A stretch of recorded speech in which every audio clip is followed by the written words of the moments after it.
MBC 뉴스 신정연입니다.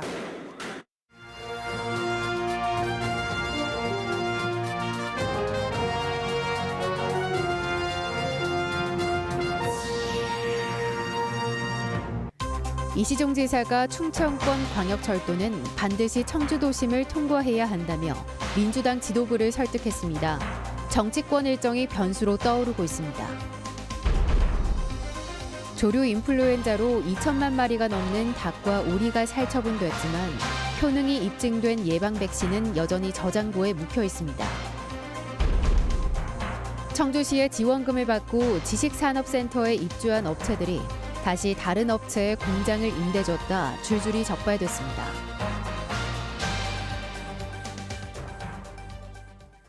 여러분 안녕하십니까? 청주도심을 통과하는 충청권 광역철도가 꼭 필요하다며 이시종 충북지사가 오늘 열린 민주당 행사에서 큰절까지 하며 읍소했습니다. 커지는 압박 속에 이낙연 대표는 돕겠다고 약속했습니다. 보도에 신병광 기자입니다. 더불어민주당 국가균형발전특위 충청권역 간담회. 축사를 하던 이시종 충북지사가 충청권 광역철도를 도와달라며 갑자기 큰절합니다. 꼭 좀 부탁합니다. 청주가 철도 정책에서 배제돼선 안 된다며 말 속에는 강한 압박을 넣었습니다. 청주가 중간에서 패싱 당하는 일이 일어나지 않도록 꼭 좀 이번에 좀 도심으로다가 만들어주면 좋겠다는 말씀을 제가 드리고요. 이장섭 충북도당 위원장도 발언 수위를 높였습니다. 국회 세종의사당을 환영한다면서도 광역철도를 통해 함께 발전해 나가는 것이 핵심이라고 압박했습니다. 환영은 합니다만 이렇게 마음으로 이게 내 거다라는 의식을 갖기가 어렵죠. 남의 동네 이웃 사촌이 땅을 산 이런 느낌도 있음을 부정할 수 없습니다. 간담회에 앞서 열린 충북도당 당정협의회에서도 충청권 광역철도는 주요 안건이었습니다. 이낙연 대표는 영상 축사를 통해 돕겠다는 뜻을 전달했습니다. 청주 도심을 통과할 것이냐 여부가 충북의 가장 중요한 관심사라는 것을 잘 알고 있습니다. 저는 여러분의 결정을 따르고 돕겠습니다. 이 대표의 임기가 다음 주면 끝나는 만큼 지도부가 얼마나 의지를 갖고 정부를 설득할지가 관건입니다. 정부는 막대한 예산이 투입되는 청주 도심 통과에는 여전히 부정적인 것으로 알려졌습니다. 충청권 광역철도 반영 여부를 좌우할 4차 국가철도망 계획은 올해 상반기 결정될 예정이지만 전국적으로 200건 가까운 요구사항이 쏟아지고 있고 재보궐선거까지 겹쳐 일정을 장담할 수 없는 상황입니다. 결정이 하반기로 미뤄질 경우 내년 대선과도 맞물리면서 충북의 최대 선거 쟁점으로 부상할 가능성도 커질 것으로 보입니다. MBC 뉴스 신병관입니다. 코로나19 백신 접종이 한창인데요. 감염병이 발생한 가금류 농장은 딴판입니다. 조류 인플루엔자 예방적 살처분으로 닭과 오리 2,600만 마리가 살처분돼 역대 두 번째로 많은 피해가 발생했는데요. 그 배경에는 정부의 살처분 일변도 정책이 있습니다. 정부가 예방 백신의 효과를 확인하고도 활용 계획은 제대로 세우지 않는다는 비판이 나오고 있습니다. 허지희 기자가 보도합니다. 지난달 16일 국회 농림축산식품해양수상위원회 전체 회의, 고병원성 조류 인플루엔자 예방 백신 사용에 대한 질의가 이어집니다. 예방 백신에 대해서 왜 그리 부정적으로만 계속 판단을 하시는지, 지금 백신이 쓸 수 있는 그런 효과적인 백신이 지금 없습니다. 지금 백신 나와 있는 백신 중에. 과연 그럴까? 농림축산검역본부가 지난해 국제학술지 네이처 자매지에도 게재한 논문입니다. 상업용 산란개와 유경종개에 백신을 접종한 후 고병원성 바이러스를 투입했을 때 얼마나 방어하는지 확인했습니다. 상종, 백신주와 같은 바이러스 항원일 경우 닭이 100% 생존율을 보였을 뿐 아니라 설사 등 어떠한 임상 증상도 보이지 않았습니다. 또 매우 높은 수준의 항체가 형성됐습니다. 2종, 백신주와 항원 구조가 다른 바이러스일 경우 자연 감염될 수 있는 바이러스 개수의 1000배를 감염시켜도 62.5에서 80% 방어율을 보였고 바이러스 배출도 10에서 100배 감소했습니다. 농장에서 했을 때 그렇게 큰 차이는 나지 않을 거다. 이거 이제 그래서 이제 농장에서 키우는 닭과 똑같은 닭을 그래서 가지고 실험을 했다라는 데 의미가 있다라는 것이고요. 항체 형성률이 낮은 오리의 경우 접종 시기에 대한 지속적인 연구가 필요하지만 정부가 백신의 효과를 확인하고도 이를 활용하려는 의지가 미흡하다는 비판이 나오는 이유입니다. 특히 아직까지 명확한 백신 사용 기준을 마련하지 않았습니다. 조류 인플루엔자 긴급 행동 지침 SOP엔 긴급 상황들을 나열했지만 접종 결정 과정이 명확한 구제역과 달리 구체적 수치와 결정 시나리오를 규정하지 않았습니다. 살처분 일변도 정책으로 산업을 넘어 국가적 피해가 막대한 만큼 학계와 현장에선 이제라도 백신을 병행해야 한다는 주장이 터져나오고 있습니다. 확진 농가 주위에 10km 안에 있는 농가들은 긴급 백신을 놓든가 이런 식으로 하면 이 산업이 이렇게 살처분 정책을 안 해도 그 피해가 크지 않죠. 생산자 입장이 우리 산란계 입장에서는 선택제로 놓게 해야 된다. 특히 초창기 발병했던 H5N1형의 경우 중국 동남아에서 인체 감염 사례가 있었지만 백신 접종 이후 감염률이 현저히 떨어졌고 최근 10년간 국내에서 발병한 고병원성 AI의 경우 인체 감염 우려가 높지 않은 바이러스만이 확인됐습니다. 가장 초기 단계의 바이러스가 H5N8이고요. 포유류에 대한 병원성은 사람에 대한 위험성은 상대적으로 굉장히 낮습니다. 그리고 지금까지 인체 감염 사례도 없고요. H5N6 이 경우는 이제 인체에서도 아주 드물게 보고가 된 사례가 있습니다. 그래서 현재 우리나라의 고병원성 조류 인플루엔자 백신 항원뱅크는 한 동물의약품 회사에서 전량 보관하고 있는데 나흘이면 백신 보급이 가능한 체계를 갖추고 있습니다. MBC 뉴스 허지입니다. 코로나19 집단 감염이 발생한 진천 닭 가공업체 전수검사에서 6명이 추가 확진됐습니다. 진천구는 직원 697명에 대한 전수검사 결과 20에서 30대 외국인 근로자 6명이 추가로 확진됐다고 밝혔습니다. 해당 닭 가공업체에서는 지난달 28일 첫 확진 이후 외국인 노동자 21명 등 모두 22명이 확진됐습니다. 한편 충청북도는 오는 15일까지 도내 외국인 근로자 13,765명에 대한 전수검사를 진행하고 있습니다. 충청북도교육청은 지난달 27일부터 목이 불편한 증상으로 검사를 받았던 청주의 한 초등학생이 오늘 확진 판정을 받아 감염 경로 파악에 나섰습니다. 앞서 진천에서도 어머니의 확진으로 격리됐던 고등학생이 자가격리 해제전 검사에서 양성 판정을 받았습니다. 도교육청은 두 학생 모두 등교한 적은 없지만 최근 청주의 한 태권도장에서 확진 초등학생과 접촉한 학생 23명이 확인됐다며 진단검사와 함께 자가격리 통지했습니다. 청와대를 향해 천리길을 걷는 아버지가 있습니다. 지난해 코로나 의심 증상이 있다는 이유로 제때 치료를 못 받고 숨진 고등학생의 아버지인데요. 경북 경산에서 출발한 지 열흘째 충북을 통과 중인 아버지를 정재영 기자가 만났습니다. 공공의료의 개선을 촉구하는 깃발을 들고 도로 위를 걷는 사람들. 선두에 직장암 투병 중인 정성재 씨가 있습니다. 대구 신천지발 코로나가 확산하던 지난해 3월, 당시 고등학생이던 막내 정유엽 군을 잃은 아버지이기도 합니다. 지난달 22일 경북 경산을 출발해 청와대를 향해 걸은 지 열흘째. 180km를 걸어 일정의 중간쯤 되는 충북까지 오는 동안 발바닥은 물집 투성이가 됐고 발톱마다 피멍이 들어 빠지기 직전입니다. 아직도 약 200km를 더 걸어야 합니다. 아버지의 이름으로 걷는 건데 그리고 또 국민들과 약속이고요. 근데 여기서 포기하게 되면 전체를 다 포기하는 거랑 똑같지 않습니까?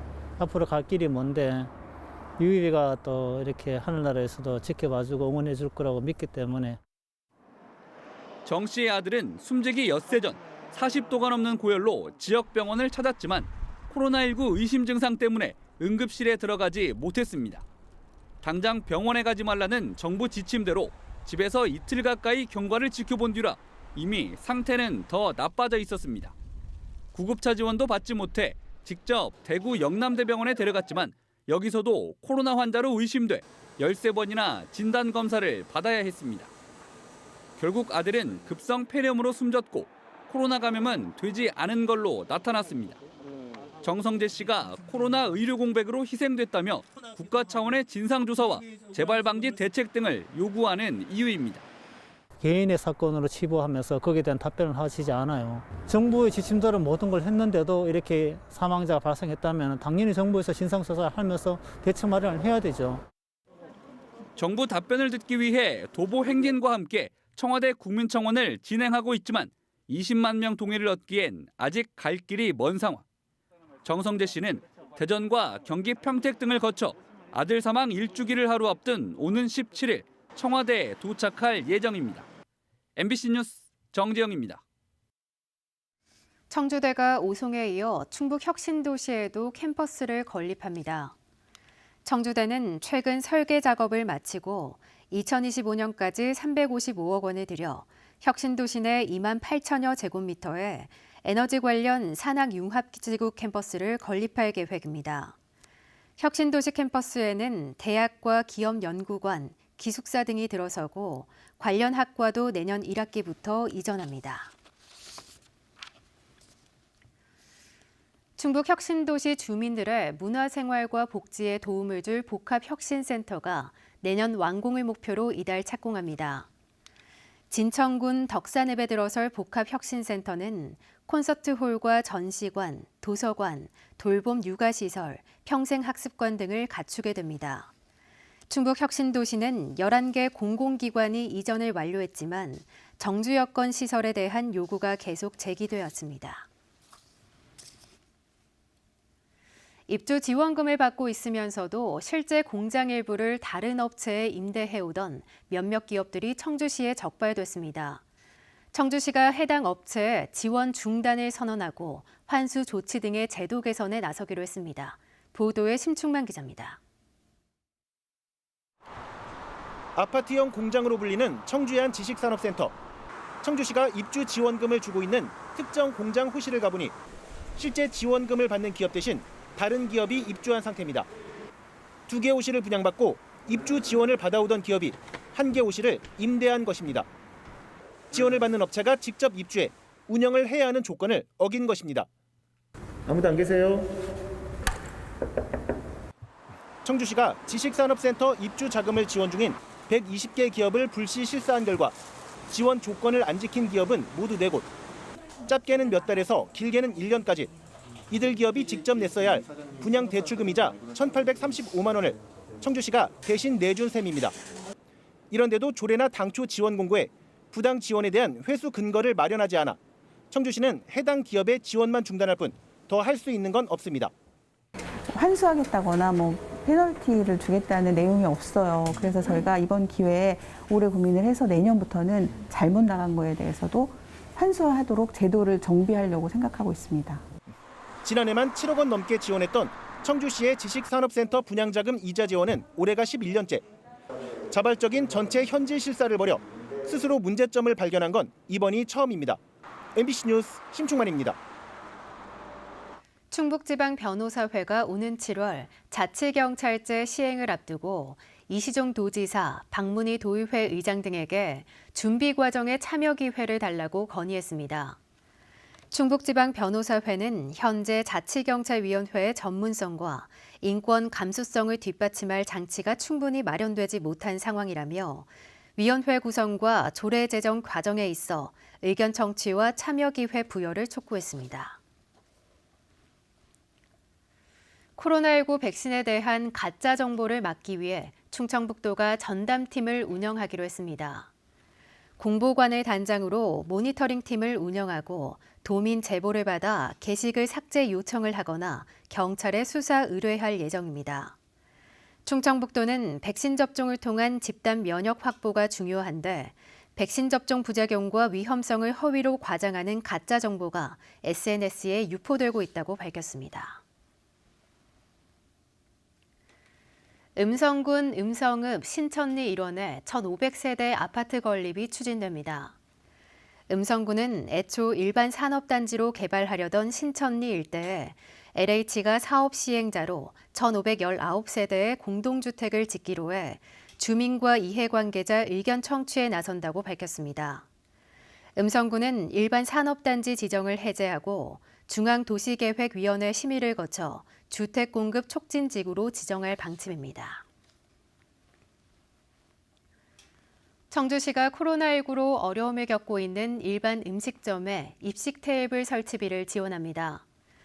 대상은 6개월 이상 영업 중인 좌식 테이블 음식점으로 모두 100곳에 70만 원 한도에서 입식 테이블 설치비의 절반을 지원합니다. 청주시는 2017년부터 음식점 697곳을 선정해 입식 테이블 설치비 3억 5,200만 원을 지원했습니다. 옥천 묘목 판매 행사가 오는 5일부터 다음 달 5일까지 비대면 방식으로 진행됩니다. 온라인이나 전화로 묘목을 살 수 있고 옥천군은 홈페이지를 통해 소비자와 묘목 판매처를 연결해 줍니다. 또 개별 농원을 직접 방문해 지역 화폐인 옥천사랑 상품권으로 구매하면 50만 원 한도에서 20%가 할인됩니다. 코로나19 장기화로 어려움을 겪는 도내 기업들을 대상으로 지원 사업 설명회가 열렸습니다. 온라인으로 열린 설명회에서 스마트 공장 보급과 ICT 벤처 중소기업 기술 개발 등 유관기관들의 각종 지원 사업이 소개됐습니다. 충청북도는 기업들이 지원 사업에 대한 정보를 얻어 제때 지원을 받을 수 있길 바란다고 밝혔습니다. 보은군이 전국 최초로 모든 농가에 농약 안전보관함을 설치합니다. 보은군은 농민들의 극단적 선택을 막기 위해 올해 122개 마을 679개 농가를 끝으로 농약 안전보관함 설치 지원을 모두 마무리할 계획입니다. 보은군은 2015년부터 223개 마을 5,800여 가구에 농약 안전보관함을 설치하고 정신건강 증진 프로그램을 운영하고 있습니다. 청주시가 중고등학생들을 대상으로 농촌 체험 프로그램을 운영합니다. 고추장과 원예, 천연 염색, 낙농 등 중고교 교육과정과 관련 있는 14가지 농촌 체험 프로그램으로 학교 단위로 신청을 받아 100차례 정도 운영할 계획입니다. 체험비는 한 명에 2만 원으로 차량도 지원되며 참가 희망 학교는 15일부터 31일까지 신청하면 됩니다. 수소 경제 활성화를 위해 한국가스안전공사가 각 수소충전소에 점검 장비를 무상으로 대여합니다. 가스안전공사는 수소충전소 안전점검 필수 장비인 가스 누출 검지기, 접지저항 측정기 등 750만 원 상당의 장비 4종을 음성 4만 충전소에 전달했습니다. 무상 대여는 최대 4년까지로 수소충전 사업자의 초기 운영 부담을 줄여주게 됩니다. 납세자의 날을 맞아 청주시가 지방세를 성실하게 납부한 3개 법인에 감사패를 전달했습니다. 토목공사 회사인 경림건설과 금형업체 선일, 전자부품업체 BMP로 5년 동안 체납액과 추징액이 없고 일자리 창출에 기여했습니다. 청주시는 2년 동안 세무조사도 유예할 계획입니다. 충주 지역 대학생과 기업체의 현장 실습 지원이 올해도 추진됩니다. 충주시는 한국교통대와 건국대 글로컬 캠퍼스 3, 4학년을 대상으로 기업체 15곳에서 현장 실습을 진행하고 학생에게는 월 50만 원, 기업 담당자에게는 학생 1명당 월 10만 원의 비용을 지원합니다. 뉴스를 마칩니다. 고맙습니다. 작은 아기가 아슬아슬